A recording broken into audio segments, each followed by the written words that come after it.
रेहान एक 11 साल का लड़का था जो अपनी दादी अम्मा के साथ एक छोटे से गांव नूरपुर में रहता था। उसके माँ बाप शहर में काम करते थे और वो अक्सर रेहान को मिलने आते थे। मगर उसकी असली दुनिया दादी अम्मा, गांव, पहाड़ और खेतों में ही बसी हुई थी। रेहान को पुराने सामान को खंगालने का बहुत शौक था। एक दिन खेलते हुए उसने मिट्टी में कुछ चमकता हुआ देखा, तो एक सोने जैसे चमकते पंख पर हाथ पड़ा जो बेहद हल्का और अजीब था। जैसे ही उसने पंख को छुआ, वो चमकने लगा और एक मध्यम सी आवाज आई, जो सच दिल से चाहे उसे आसमान भी रास्ता देगा। दादी अम्मा ने पंख को देखते ही चौंक कर कहा कि यह कोई आम पंख नहीं बल्कि वह जादुई पंख है जिसका जिक्र उन्होंने पुरानी किताबों और कहानियों में पढ़ा था, जो बादलों के पार एक आसमानी शहर का दरवाजा खोलता है। उसी रात रेहान ने पंख को तकिए के नीचे रखकर सोया तो अचानक एक तेज हवा के साथ वो एक खुले मैदान में पहुंच गया, जहां बादलों का फर्श था और नीला आसमान उसके ऊपर था। उसके पैरों तले वही पंख अब एक परों वाले कहालीन की शक्ल इख्तियार कर चुका था, जो उसे एक इंद्रधनुष जैसे दरवाजे तक ले गया। दरवाजे पर लिखा था, सिर्फ वह अंदर जा सकता है जिसका दिल साफ हो, नीयत सच्ची हो और जो तलाश में हार ना माने।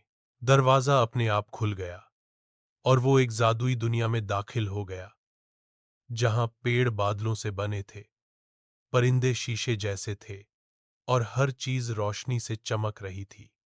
वहां उसे एक नन्हा सा बोना मिला जिसका नाम गोलू था, जिसने बताया कि आसमानी शहर तक जाने के लिए रेहान को 3 में से 2 इम्तिहान देने होंगे। उसके सामने 3 दरवाजे थे, एक आग के दरिया का, दूसरा आईनों की भूल भुलैया का और तीसरा एक सन्नाटा भरा रेगिस्तान। रेहान ने पहला इम्तिहान आईनों का चुना, जहां हर आईने में उसकी अलग अलग शख्सियतें दिखाई दे रही थीं।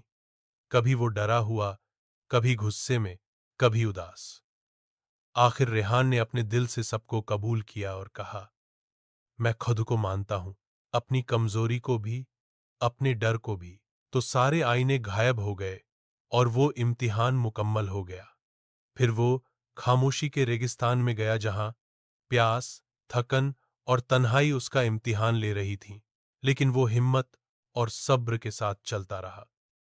आखिर में एक परिंदा आया और बोला, कभी कभी खामोशी सबसे बड़ा सबक देती है। तब उसे जमीन से पानी मिला और वो रेगिस्तान पार कर गया। दोनों इम्तिहान पूरे होने पर गोलू ने तालियां बजाईं और कहा कि अब वो आसमानी शहर में दाखिल हो सकता है। शहर के मरकज में एक नूर से बना तख्त था, जिस पर रोशनी से बना एक इंसान बैठा था। उसने कहा, मैं वक्त हूं, मैं ख्वाब हूं, मैं इल्म हूं। तुमने हिम्मत, सच्चाई और सब्र दिखाया। अब यह पंख हमेशा के लिए तुम्हारा है। रेहान की आंखों में आंसू थे। वो वापस अपने कमरे में जाग गया। पंख उसके हाथ में था, मगर अब वो वही रेहान नहीं रहा था।